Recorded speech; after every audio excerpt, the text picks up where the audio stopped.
이제 모두 다 같이 일어나셔서 오늘도 우리를 불러 예배케 하신 하나님께 감사하며 함께 사도신경으로 우리의 신앙을 고백하겠습니다. 나는 전능하신 아버지 하나님 천지의 창조주를 믿습니다. 나는 그의 유일하신 아들 우리 주 예수 그리스도를 믿습니다.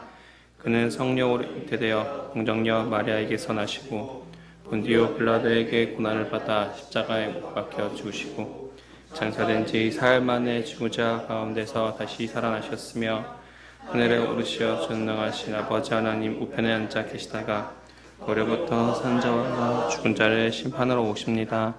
나는 성령을 믿으며 거룩한 공교회와 성도의 교제와 죄를 용서받는 것과 몸의 부활과 영생을 믿습니다. 아멘.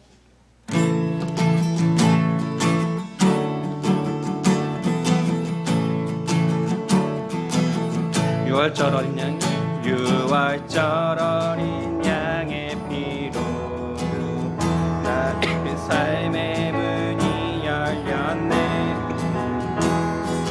어둠의 권세는 힘이 없네.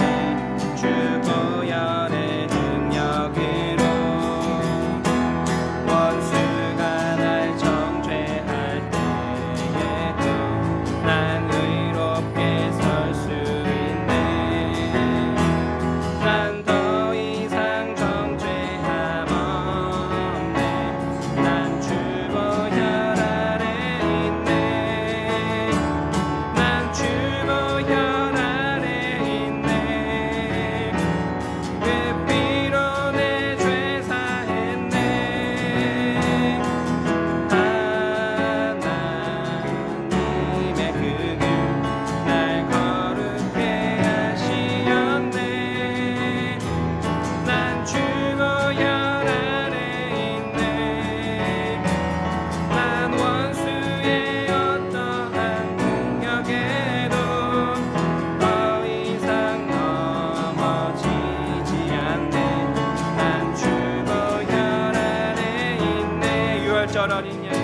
무얼절 어린 양의 피로 나의 삶의 문이 열렸네. 저 어둠의 권세는 힘이 없네. 주 보혈의 능력으로 원수가 날 정죄할 때에도 난 의롭게 설 수 있네. 난 더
연약합니다. 주여 우린 연약합니다.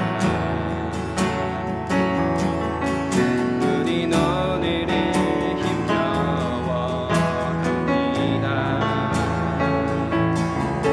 주를 이루며 살기에 부족합니다. 우린 연약합니다. 주여 우린 넘어집니다. 오늘 하루 또 실수합니다. 주의 긍휼을 구하는 죄인입니다. 우리 주만 바라봅니다. 한없는 주님, 한없는 주님의 은혜 온 세상 위에 넘칩니다. 가릴 수 없는 주여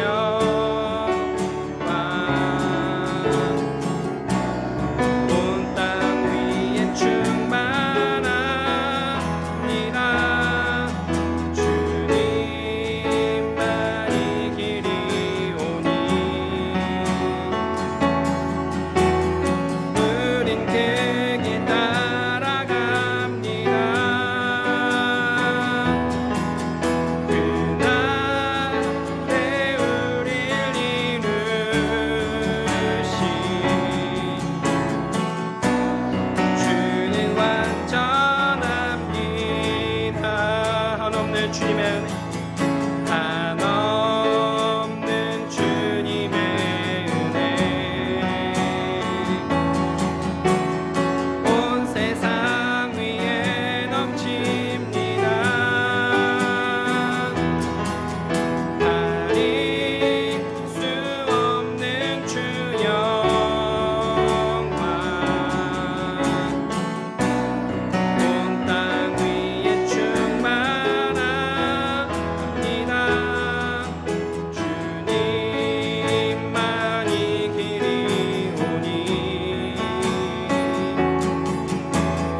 우린 그길 따라갑니다. 그날에 우릴 이루신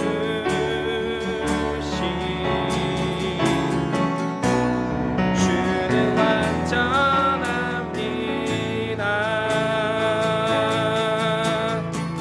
주여와는 관계하셔.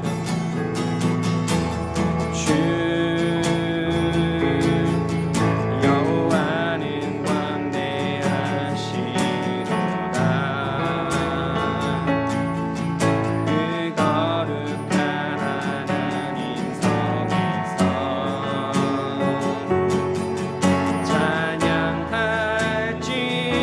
찬양할지어다.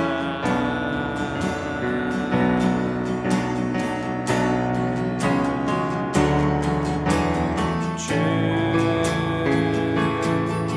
승리 우리에게 주셨도다. 모든 원수를 이기셨네. 엎드려 절하세. 다 주의 크신 이름 높이며, 다 주의 크신 이름 높이며 우리에게 행하신 위대한 일 감사하세. 오 주의 신실하신 그 사랑 온 땅과 하늘 위에 계셔 물로 영원하신 이름. 다 주의 크신 이름 높이며, 다 주의 크신 이름 높이며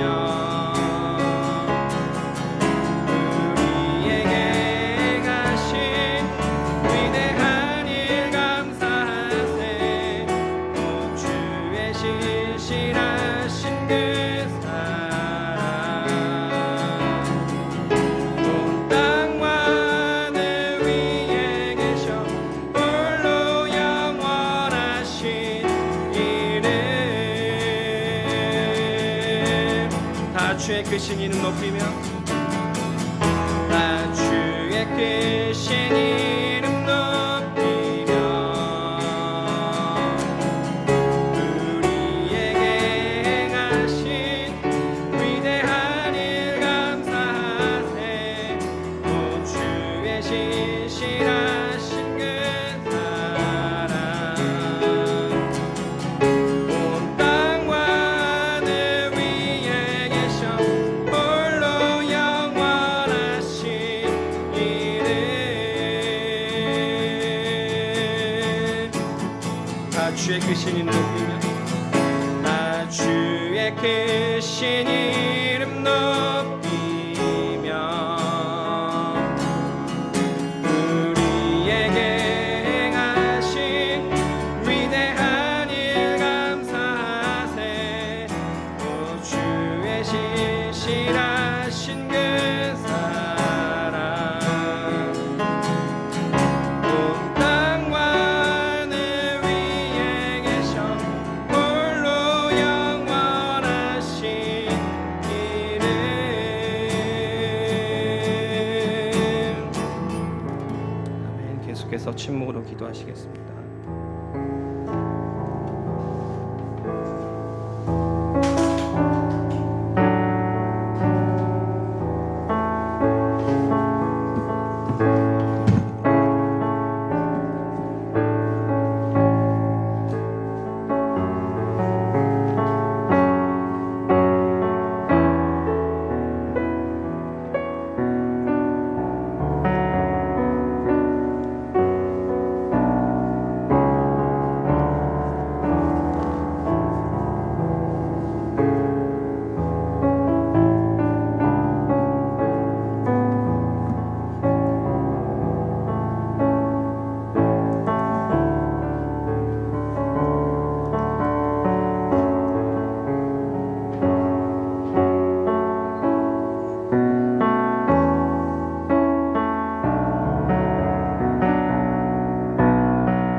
사랑하는 주님, 오늘도 우리가 우리의 여러 가지 역할들 속에서 가장 중요한 예배자로 참여하게 하여 주심에 감사합니다.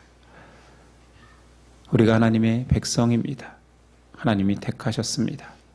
그 택하심의 본분대로 살아갈 수 있는 힘을 허락하옵소서. 주님 보시기에 부족한 모습이 많습니다. 한 주간 진정 하나님의 자녀다움으로 예수님을 따르는 제자다움으로 살아갔습니까? 오히려 세상처럼 세상과 같이 살고 있지는 않았습니까? 이 시간 우리 죄를 회개하오니 용서하여 주시고 다시 이 자리를 통하여서 하나님다움으로 하나님처럼 예수님처럼 작은 예수로 살아갈 수 있는 믿음 허락하옵소서. 예배의 자리에 감사하여서 드린 예물도 있습니다. 물질의 크기가 아니오라 우리의 마음이 되게 하여 주시고 이 물질이 사용되는 곳에 교회가 서가며 복음이 전파될 수 있는 은혜도 허락하옵소서. 주님, 우리 연약합니다. 우린 자꾸 넘어집니다. 우리 약함을 인정하오니 강하신 하나님의 반석 위에 설 수 있도록 오늘도 말씀 안에 든든히 서가게 하옵소서. 주의 종이 듣겠습니다. 주님, 오늘도 성령님 역사하여 주셔서 믿음의 말씀을 허락하옵소서. 예수 그리스도 이름으로 기도드립니다. 아멘. 우리 일어나셔서 십계명 낭독 읽겠습니다. 하나님이 이 모든 말씀으로 말씀하여 이르시되 나는 너를 애굽 땅 종되었던 집에서 인도하여 낸 내 하나님 여호와니라.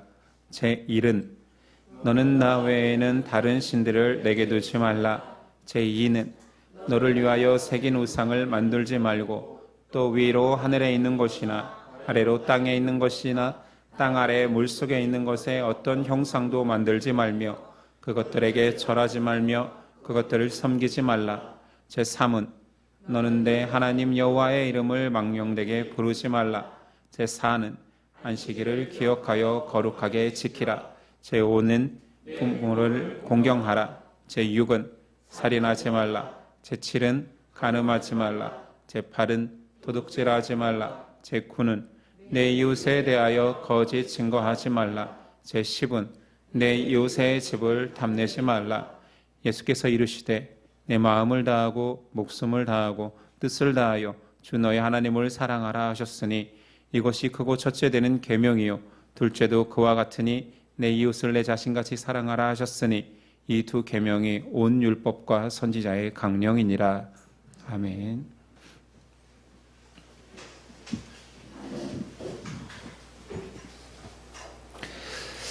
오늘 우리에게 주시는 하나님의 말씀은 누가복음 9장 37절에서 45절입니다.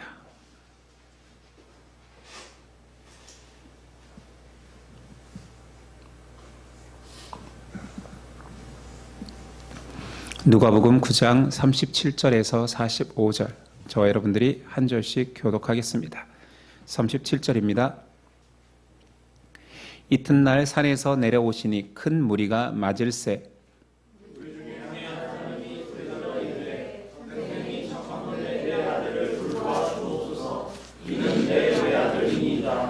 귀신이 그를 잡아 갑자기 부르짖게 하고 경련을 일으켜 거품을 흘리게 하며 몹시 상하게 하고야 겨우 떠나가나이다.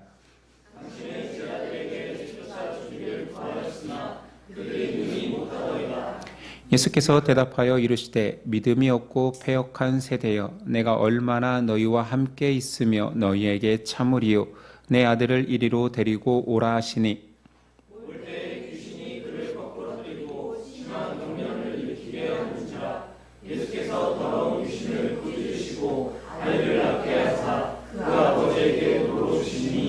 사람들이 다 하나님의 위엄에 놀라니라. 그들이 다 그 행하시는 모든 일을 놀랍게 여길세. 예수께서 제자들에게 이르시되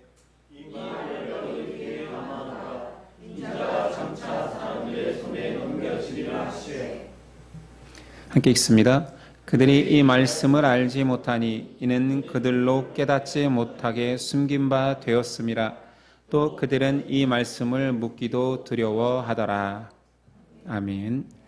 오늘 말씀의 제목은 믿음이 없는 세대에게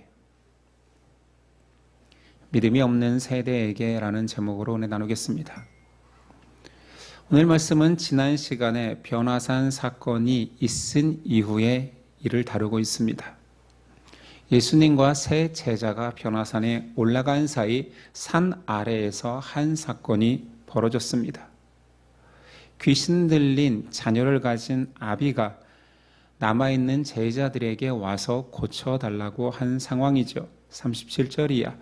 이튿날 산에서 내려오시니 큰 무리가 맞을새 무리 중에 한 사람이 소리질러 이르되 선생님 청컨대 내 아들을 돌보아 주옵소서 이는 내 외아들이니이다. 귀신 들린 자녀를 가진 아비가 예수님께 축귀를 부탁합니다. 그 자녀의 상태는 39절에 귀신이 그를 잡아 갑자기 부르짖게 하고 경련을 일으켜 거품을 흘리게 하며 몹시 상하게 하고야 겨우 떠나가나이다. 이 내용은 공간복음 모두에 나오고 있습니다. 그러나 약간씩의 상태 묘사가 다르지요.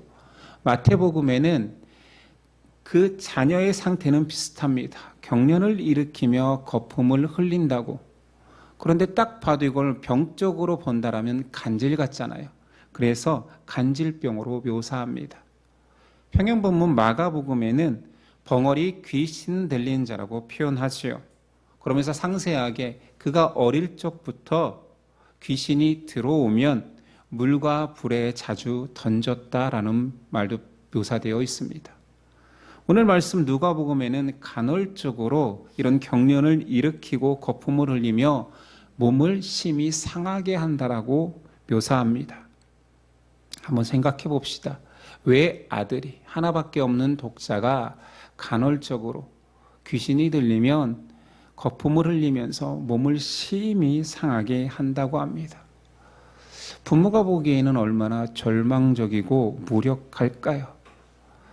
아마 부모라면 응당 할 수 있는 모든 노력을 다했을 것입니다. 저도 부모가 돼서야 자녀를 가져보니 내 목숨보다 귀한 자녀를 위해서 무엇이든지 할 수 있겠다라는 생각이 듭니다. 그런 간절한 마음을 가지고 예수님이 귀신을 쫓아낸다라는 소문을 찾아왔는데 공교롭게도 예수님은 없습니다. 예수님께서 기도하러 자리를 비운 사이에 제자들에게 부탁합니다. 근데 문제는 안타깝게도 그 귀신 들림을 쫓아내지 못하는 난처한 상황이 된 것이지요. 그래서 그 아비가 이렇게 예수님께 말합니다. 40절. 당신의 제자들에게 내쫓아 주기를 구하였으나 그들이 능히 못하더이다. 제자들은 구장 서두에 벌써 전도 여행에서 권능을 부여받은 상태입니다. 제가 한번 읽어볼까요? 9장 1절과 6절입니다. 예수께서 12제자를 불러 모으사 모든 귀신을 제어하며 병을 고치는 능력과 권위를 주시고 그래서 제자들이 나가 각 마을에 두루다니며 곳곳에 복음을 전하며 병을 고치더라. 벌써 여러 번 그 승리의 기쁨을 누려봤던 치유와 회복의 능력을 맛봤던 제자들입니다. 얼마 전까지 그런 능력을 행했던 그들이기에 아마 이 아이의 귀신 축출이 일어나지 않았을 때 가장 놀라고 당황한 사람들은 아마 제자들이었을 것입니다. 마태복음에서는 서기관들까지 그 능력 행하지 못하는 제자들을 조롱하고 있습니다. 그러니까 예수님이 산에서 내려왔을 때 제자들이 얼마나 당황하고 민망했겠습니까? 이런 상황에서 그 아이의 부모가 예수님께 부탁하는 것이지요. 그런데 한번 실망을 경험해서인지 제자들을 향한 말투도 그렇게 부드럽지 않습니다. 무능을 지적하듯이 그들이 능히 못하더이더라는 냉소적 태도입니다. 누가복음엔 등장하지 않지만 그 아이의 부모가 예수님께 부탁할 때에도 굉장히 뭐라고 할까요? 실망을 가지고 있는 기대 이런 상태입니다. 마가복음에는 이렇게 말합니다. 무엇을 하실 수 있거든 도와주옵소서. 이때 예수님이 살짝 화가 나신 것 같아요. 예수님, 할 수 있거든이 무슨 말이냐? 믿는 자에게는 능히 하지 못할 일이 없느니라 말씀하셨습니다. 그리고 이 부분은 마가에 있지만 그 이후 말씀은 똑같습니다. 41절. 예수께서 대답하여 이르시되 믿음이 없고 패역한 세대여 내가 얼마나 너희와 함께 있으며 너희에게 참으리요 내 아들을 이리로 데리고 오라 하시니. 믿음이 없고 패역한 세대여. 누가복음은 지금 9장을 제자도의 관점에서 보니까 그 호통치는 대상이 오로지 능력을 행치 못한 제자에게만 머무는 것 같지만 마가복음은 그 아비와의 대화 직후이니 둘 다 포함하고 있습니다. 믿음이 없고 패역한 세대여 제자들아 너희는 왜 믿음이 없느냐를 책망하시고 또한 그 아비에게도 아니 한 번 실패를 맛보았다고 내 앞에서까지 그렇게 믿음 없는 행동을 보여야겠느냐라고 말하는 거지요. 예수님은 지금까지 단 한 번도 병자를 그냥 돌려보내신 적이 없습니다. 모두 치유하였고 단 한 번도 귀신 들린 자를 못 쫓아내신 적이 없었습니다. 그럼에도 군중들은 예수님을 한계적 능력자로 보는 것 같아요. 할 수도 있고 못할 수도 있다. 끊임없이 군중들은 의심하고 또 의심합니다. 그러나 예수님 책망은 책망이고 불쌍한 자녀의 회복을 위한 치유 사역은 계속됩니다. 42절. 자, 그 자녀를 부르고 올 때에 귀신이 그를 거꾸러뜨리고 심한 경련을 일으키게 하는지라. 예수께서 더러운 귀신을 꾸짖으시고 아이를 낳게 하사 그 아버지에게로 도로 주시니. 예수님께 원이 아주 간단합니다. 귀신을 꾸짖어 몰아내십니다. 이것은 너무 당연하기도 한 것이지요. 창조주의 선포가 그런 것이지요. 창조주가 피조물을 향하여서 무엇이 되라 하면 이루어질 수밖에 없습니다. 왜 그러냐면 그분은 말씀으로 온 세상을 지으신 분이니 피조물의 잘못된 것, 틀어진 것, 온전하지 않은 것은 말씀 한마디로 회복될 수밖에 없습니다. 그 이후의 반응은 똑같습니다. 43절, 사람들이 다 하나님의 위엄에 놀라니라. 매번 그래 왔잖아요. 병이 치유되든 죽은 자가 살아나든 귀신이 쫓아나든 사람들의 반응은 그냥 놀라요. 특별히 이 말씀 속의 원어는 굉장히 독특한 놀라다라는 표현을 쓰고 있습니다. 원어를 찾아보니 마구 휘두르는 주먹에 맞은 것처럼이라고 되어 있습니다. 그 놀라다라는 표현이. 그러니까 현대에도 쓰는 표현을 하자면 마치 커다란 쇠망치로 맞은 것처럼 아찔한 상태를 말하는 것이죠. 크게 충격을 받았다라는 거 표현하는 것입니다. 항상 해오던 그 이적인데 왜 갑자기 놀라면서 충격받습니까? 근데 군중의 반응은 한결같습니다. 놀라고 또 놀랍니다. 그것이 전부입니다. 흡사, 연극에 참여한 관중처럼 배우들을 보면서 놀라기도 하고 즐거워하기도 하지만 그 놀람은 연극이 끝남과 함께 나하고는 아무 상관이 없습니다. 죽은 나사로가 시체에서 냄새 나지만 동인범을 일으켜 무덤에서 나올 때 사람들은 가히 놀랐습니다. 그러나 그곳에 있던 모든 사람들이 예수님을 믿은 것은 아닙니다. 그래서 예수님은 계속적으로 군중들이 표적을 요구할 때 그들의 요청을 다 응하지 않았습니다. 예수님의 놀라운 표적을, 기적을 목격했다고 해서 예수님을 다 믿는 것은 아니기 때문이지요. 자, 그 다음 예수님의 말씀이 사실은 더 놀랍습니다. 이런 것을 놀라는 것이요. 43절이야. 사람들이 다 하나님의 위엄에 놀라니라. 그들이 그 행하시는 모든 일을 놀랍게 여길세. 예수께서 제자들에게 이르시되 이 말을 너희 귀에 담아두라. 인자가 장차 사람들의 손에 넘겨지리라 하시되. 사실 이 본문은 이렇게 번역하면 뜻이 잘 전달되지 않습니다.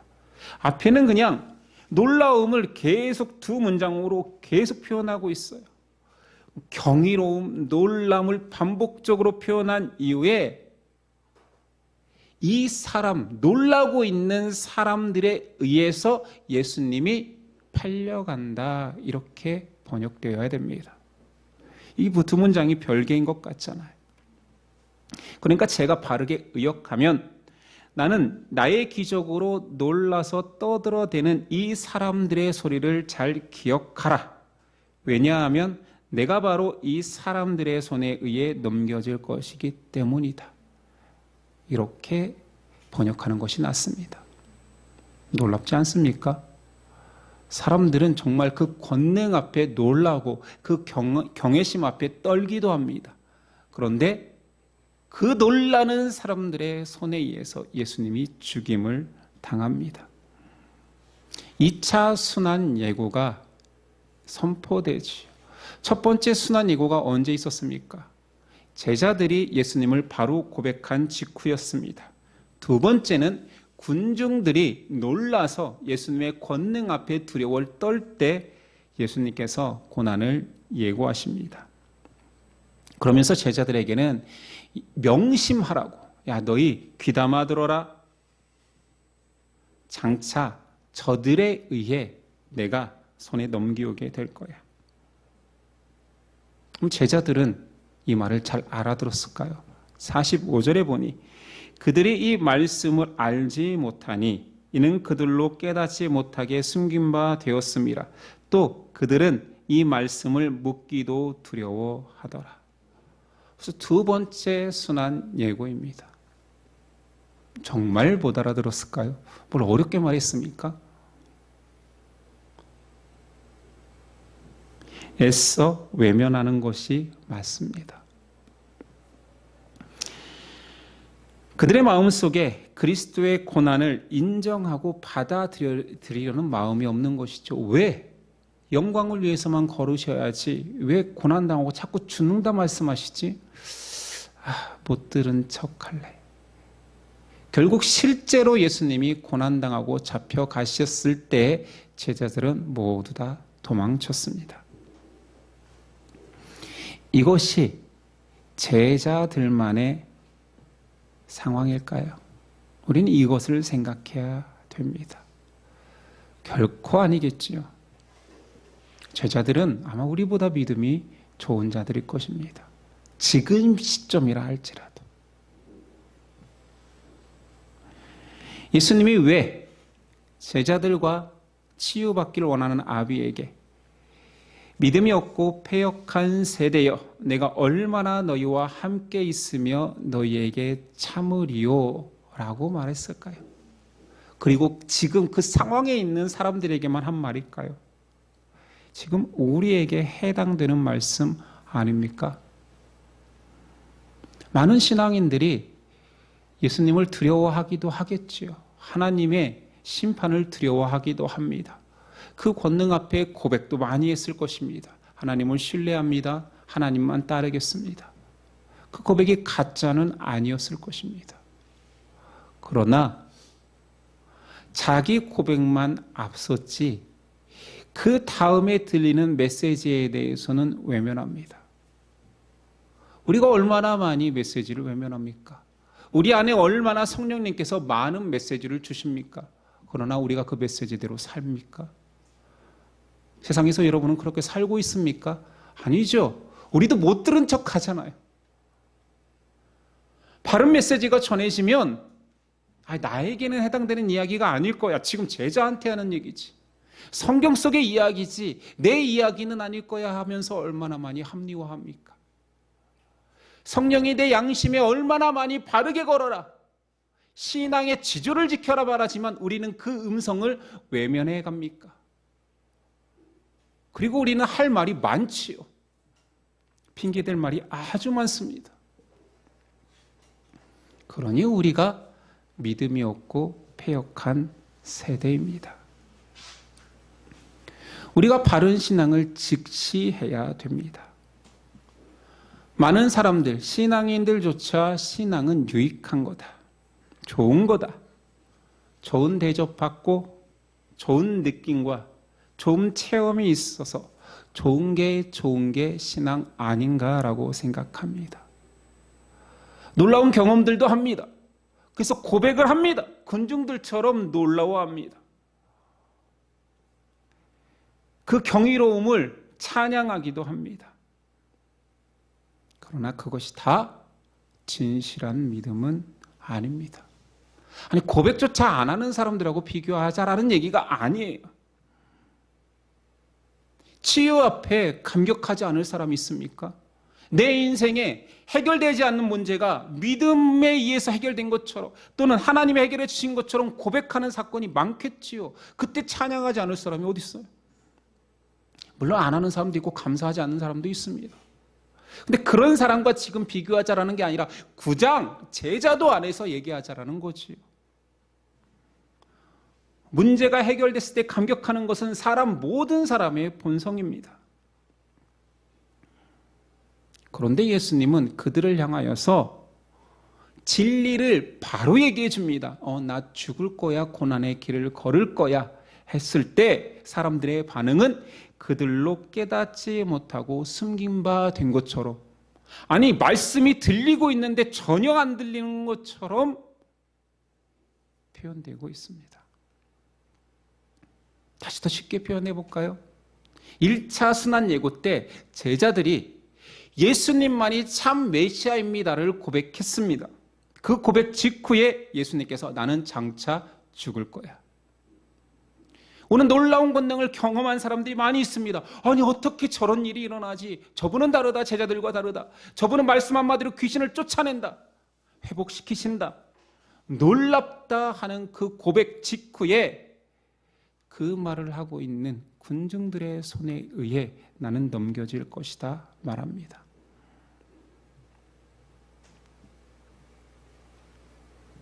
믿음은 사람의 갈망 해소, 소원 성취, 만사 형통의 수단이 아니라 진리를 따라가는 힘입니다. 믿음은 내가 보고 싶은 것을 보게 하는 능력이 아니라 생명의 진리를 보게 하는 능력입니다.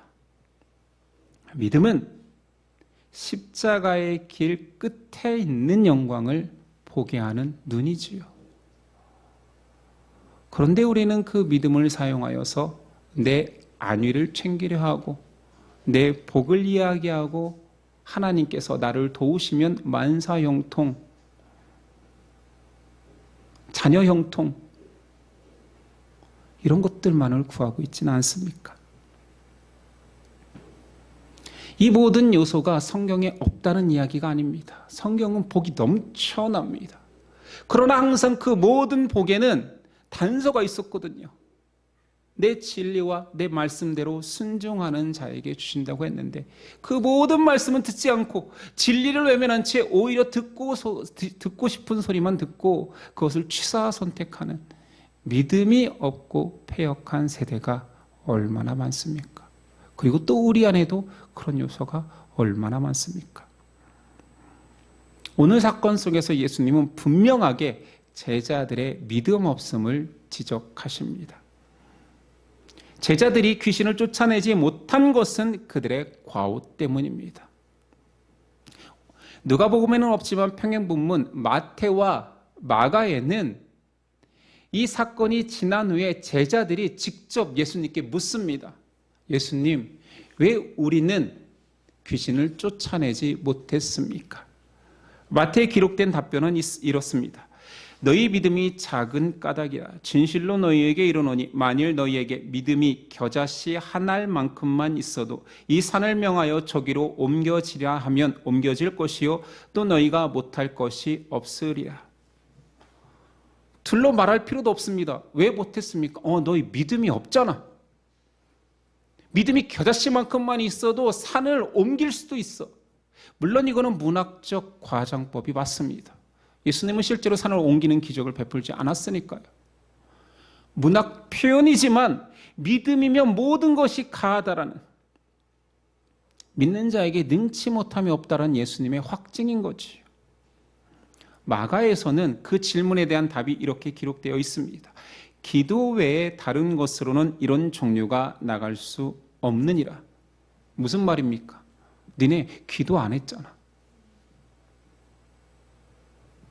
제자들은 벌써 이미 전도 여행에서 승리를 맛보았기 때문에 그 모든 능력이 자신들에게 있는 줄 알았어요. 유추할 수 있는 거죠. 나도 그런 능력이 있네. 귀신 들린 사람 내가 기도하니까 쫓아지네. 그런데 그 이후에 제자들이 안일하게 기도 생활을 안 했음을 알게 됩니다. 이것이 저만의 유추가 아니라 증거를 제시한다라면, 자, 수제자로 3명이 변화산 예수님 기도하러 사러 올라갔을 때 따라갔는데 그들이 뭐 했다고요? 잠에 빠져 있었습니다. 남아있는 저들은 아싸 스승 없다, 놀자. 기도했겠습니까? 야, 내가 산에 올라가서 기도할 텐데 같이 갈 사람. 물론 예수님이 3명을 데리고 갔지만 너희도 남아서 기도해라. 예수님 니네 마음껏 놀고 있어라 그랬겠습니까? 또 다른 증거는 오늘 본문 바로 다음에 세상에 어떤 내용이냐면 제자들 사이에 누가 크냐를 논쟁하고 있습니다. 왜 그들에게 능력이 나타나지 않았는지를 앞에서 뒤에서 여실히 폭로하고 있습니다. 예수님께서는 은사와 능력을 주셨지만 그들은 안일함과 교만으로 그 능력을 상실한 상태였습니다. 믿음의 능력을 발휘하지 못한 것이 아닙니다. 하나님의 능력이 제자들에게 발현되지 못한 것이 아니라 원래 그것은 하나님 것인데 그들이 믿음이 작아지고 기도하지 않았기 때문에 이루어지지 않은 것이지요. 제자들이 태만한 상태의 능력을 소멸한 것입니다. 그 모든 능력은 하나님께 있습니다. 심지어 예수님도 내 능력은 내 것이 아니라 하나님이 주셨다라고 표현합니다. 요한복음 5장 30절. 내가 아무것도 스스로 할 수 없노라. 듣는 대로 심판하노니 나는 나의 뜻대로 하려 하지 않고 나를 보내신 이의 뜻대로 하려 함으로 내 심판은 의로우니라. 자, 오늘 말씀 내용은 이 정도입니다. 그러나 우린 9장을 지금 제자도의 관점에서 살펴보고 있으니 제자도의 관점에서 예수님이 주시고자 하는 메시지는 뭘까요? 예수님은 진리에 대해서 단호한 태도를 취하십니다. 예수님이 사람을 사랑하고 아픈 자와 약자를 불쌍히 여기는 것은 맞습니다. 그렇다고 해서 약자를 불쌍히 여긴다고 해서 약자를 믿음이 있다라고 말하는 것은 아닙니다. 연약한 자가 믿음 좋다라고 말하지 않습니다. 예수님은 사람을 아끼시지만 호통칠 때가 있으니 바로 믿음 없음은 가만두지 않습니다. 진리에 대해서는 결코 타협하지 않으시는 단호한 태도를 취하시지요. 제자들과 아픈 아비에게 뭐라고 말합니까? 믿음이 없고 패역한 세대여라고 질책하십니다. 아니, 아픈 아비 심정모터에게 했잖아요. 얼마나 그 기간이 힘들었고 외롭고 좌절감에 빠져왔겠습니까? 그러나 예수님은 그를 위로하지 않은 것이 아니라 지금 더 중요한 믿음 없음을 질책하고 있습니다. 사람의 무능을 질책하는 게 아니에요. 약함을 질책하는 것이 아닙니다. 믿음 없음을 탓하십니다. 믿음은 영원한 생명과 직결되어 있기에 부모가 정말 평소에는 너무나 자비롭고 친절한 부모일 수 있어요. 그러나 아이가 위험에 처했을 때도 친절해야 됩니까? 아이가 차가 왔다 갔다 하는 길가에서조차 친절하게 안내해야 됩니까? 위급하면 소리치고 고함치고 질책해야 되죠. 왜냐하면 생명이 직결되어 있으니. 믿음이 그런 것입니다. 예수님은 그 진리에 대해서는 결코 타협하거나 믿음을 애둘러 칭찬하지도 않습니다. 제자들에게 하고 싶은 말은 믿음 없으면 그냥 혼나는 것입니다. 아무리 불쌍한 아비라 할지라도 믿음 없으면 예수님이 용납하지 않으십니다. 예수님은 제자들의 믿음 없음을 비난하는 것이 아니라 교훈하시는 것입니다. 1차 순환 예고, 2차 순환 예고, 또 3차까지 계속 자기의 죽음을 이야기하는 것은 너희 많이 흔들릴 거야. 내가 고난당하는 모습 앞에 너희 많이 좌절할 거야. 그러나 내가 계속 예고해 왔잖아. 그때도 한결같이 너의 믿음을 지켜라. 끝까지 견디는 믿음을 위해서 예수님께서 예방주사를 계속 주고 있습니다. 우리 신앙생활하면서 얼마나 많이 좌절되는 일들이 많습니까? 무기력하고 실패하고 신앙생활하면 권능만 누리고 어깨에 뽕이 들어갈 만큼 다른 사람들보다 잘 나가면 얼마나 좋습니까? 그런데 성경은 실패가 더 많이 등장합니다. 구약은 전체가 다 실패인데요. 거기서 무엇을 읽어내야 됩니까? 하나님이 실패하면 욕하고 이 못난 세대야 다시는 내가 너희를 선민이라 내 백성이라 말하지 않겠다. 물론 표현은 그렇게 하셨어요. 격양되게. 왜냐하면 진리를 따르지 않는 자들을 죽이라로 명령할 정도의 단호함이 있으신 분이니까. 그러나 한 번도 하나님은 그 백성을 향하여 얼굴을 돌리지 않으셨습니다. 우리 실패한다니까요. 신앙생활이 성공만 있고 막 자랑만 있는 사람이 있으면 가짜일 가능성이 농후합니다. 진실로 그렇습니다. 믿음의 사람들이 그렇게 살 수 없음을 성경을 말하는데 세상에서 성공하고 잘 나가고 높아지기만 하고 칭찬만 받는데요. 높은 곳에 올라 빛 비추래요. 하나님의 영광을 자랑만 하래요. 그런 복음이 어디 있습니까?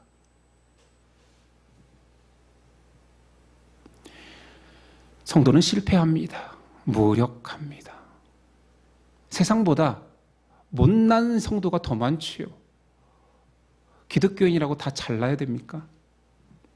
그러나 성도의 실패는 그 실패 자체로 끝나는 것이 아니라 오늘 말씀에 믿음과 기도로 귀결되어야 함을 말하고 있습니다.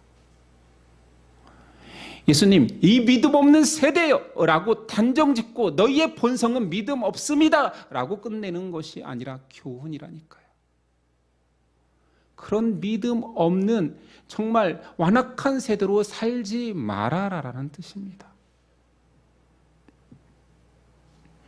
본 사건의 핵심은 그러므로 흔들리지 않는 믿음. 어떠한 상황에서도 아니 니네 실패한다니까, 니네 넘어져, 내 제자 수제자는 나를 팔아먹었어, 내 제자 중에 한 명은 나를 배신했고 심지어 자살까지 했어. 예수님이 12명밖에 키우지 않은 그 제자 중에 한 명이 배신자고 죽어버리고 실패해버렸습니다. 무엇을 말하고 싶을까요? 인생이 실패일 거야. 그러나 가룟 유다를 통해서 너희가 알아야 되는 것은 그는 돌아오지 않았어. 베드로는 돌아왔잖아. 결국 실패하고 넘어지겠지만 하나님께 돌아와라. 돌아와서 혼나자. 오늘 제자들 혼납니다. 혼나는 것이 은혜지요. 혼낼 사람이 있어서 감사한 거죠. 혼나고도 눈치 없이 저녁에 예수님 우리는 왜 그 능력을 행치 못했습니까? 물을 스승이 있는 거지요. 그래서 예수님 한결같이 니네 징계할 거야. 징계가 사랑이거든. 훈계할 거야. 훈계 받은 자만 혼나면서 십자가의 길을 걷는다. 칭찬받는 자는, 칭찬을 갈구하는 자는 다 떠나갈 거야. 그런데 계속 내 앞에 와서 싫은 소리 듣고 또 혼나고 또 혼나는 그들이 결국은 십자가의 길을 포기하지 않는단다. 예수님은 오늘도 실패한 제자들을 훈련하십니다.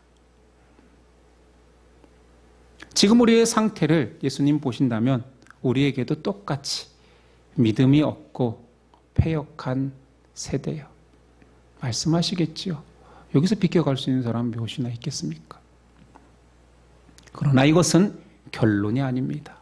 우리의 본질을 규정하는 말이 아닙니다. 변화되라는 것입니다. 믿음이 있고 거룩한 세대가 되어달라는. 그러니 내 죽음을 예고하며 지금은 못 알아듣겠지, 외면하고 싶지, 좋은 복음의 말씀, 축복의 말씀만 다 받아들이고 싶지, 지금 내가 제일 사랑스럽고 예수님을 위해 죽을 수 있습니다라고 고백하고 있지, 그 고백이 끝이 아니란다. 진짜로 고달퍼 진리를 따르는 삶이, 신앙을 지켜내는 삶이 진실로 고달퍼. 시간 많고 한가할 때 청년부 때 헌신했다라고 이쁜 짓 좋아, 이쁜 고백이야. 그러나 장년 돼서 보자. 장년 되니까 아픈 데 없어서 예배 드리는데 무리 없지. 노년 돼서 보자. 허리가 아파서 못 오네, 다리가 아파서 못 오네, 예배보다 더 중요한 병원에 가고 별짓 다 할 거야. 그때 보자. 그때도 세상에서 예수님밖에 없어, 예수님 위해서 죽을 수 있어요 라는 고백, 그 청년의 치기 어려운 고백을 네가 할 수 있는지 보자.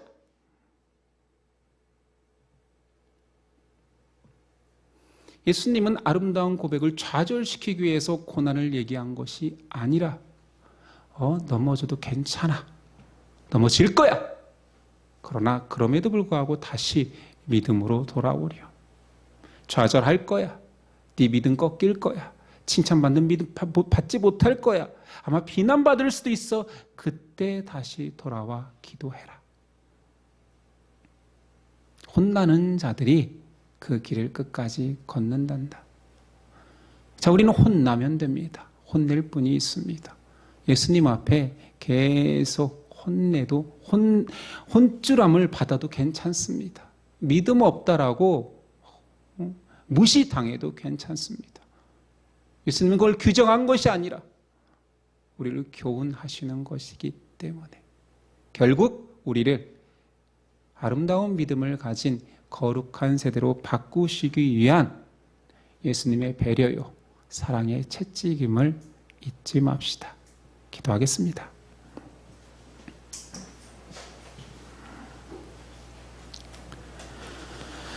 주님, 지금 내 마음의 상태를 주심에 감사합니다. 지금 이 자리에서 예배드리고 예수님을 따르며 예수님을 사랑한다 고백할 수 있는 믿음을 주셔서 감사합니다. 그러나 외롭고 좌절되고 사람들이 미워져서 그 고백이 안 나올 때가 있을 수도 있습니다. 그때에 예수님이 더 나를 사랑한다라는 확신을 가질 수 있는 믿음을 주옵소서. 경외함과 두려움으로 인간 본성으로 예수님을 노래할 때가 있었습니다. 그러나 그 군중들이 예수님을 팔아 넘기는데 일조한 사람들이었던 것처럼 내가 예수님을 노래하면서 예수님을 십자가로 등을 떠미는 사람이 될 수 있습니다. 저주받은 자가 아니라 그럼에도 불구하고 다시 돌아오면 교훈하시고 품어주시고 더 큰 믿음을 주시는 예수님 앞에 나오게 하옵소서. 나를 거룩한 세대에 자꾸 편입시키기보다 패역한 세대에 나를 둠으로써 내 교만과 내 자존심을 내려놓고 저는 처음 주님의 십자가가 필요했던 사람처럼 죄인 중에 괴수라고 고백할 수 있는 상태처럼 예수님이 돕지 않으면 전 죽을 수밖에 없습니다 고백하는 우리 될 수 있는 그런 상태로 살게 하옵소서. 실제로 그렇지 않습니까? 우린 거룩한 자이기보다 의인이기보다 죄인이고 타락한 자입니다. 그러나 그런 우리를 끝까지 훈련시키시고 인도하시는 예수님의 사랑이 있기에 이 자리에 있습니다. 그 손길에 그 터치를 두려워하지 아니하고 혼나가며 끝까지 진리의 길을 걷게 하옵소서. 감사하며 예수 그리스도의 이름으로 기도드립니다. 아멘. 일어나서 결단 찬송 드리겠습니다.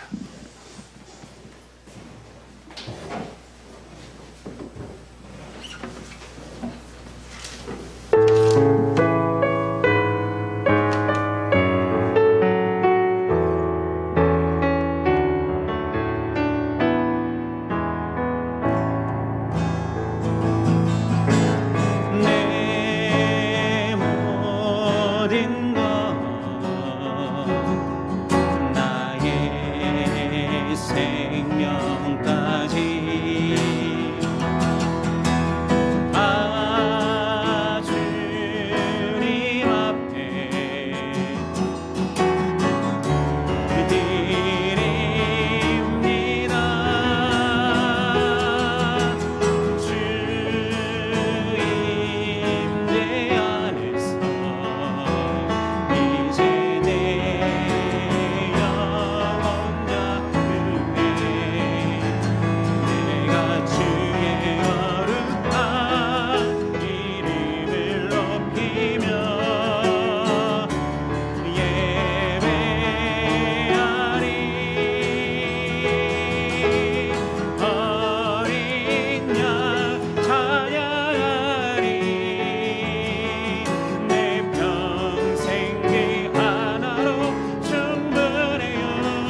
내 모든 것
이제는 우리 주 예수 그리스도의 은혜와 그 아들을 보내신 하나님의 사랑과 성령의 교통하심이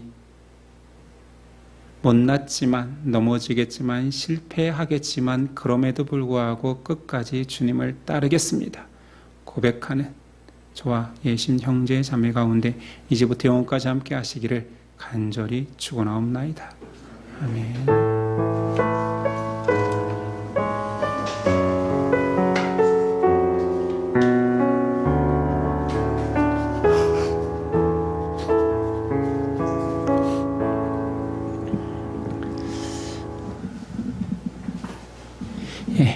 우리 서로 이렇게 인사했으면 좋겠습니다. 혼나도 기뻐하며 가겠습니다. 주어를 넣지 않았네요. 목사님한테 혼나도 아닙니다. 예수님께 혼나도 끝까지 우리가 기쁨을 놓치지 않고 그 길을 걸었으면 좋겠습니다. 오늘 오후는 소그룹으로 모이고 원래 하기로 했던 전체 모임을 지난주에 했으니 다음 주에는 운동주간으로 지키도록 하겠습니다. 예배를 마치겠습니다. 한 주간도 승리하십시오.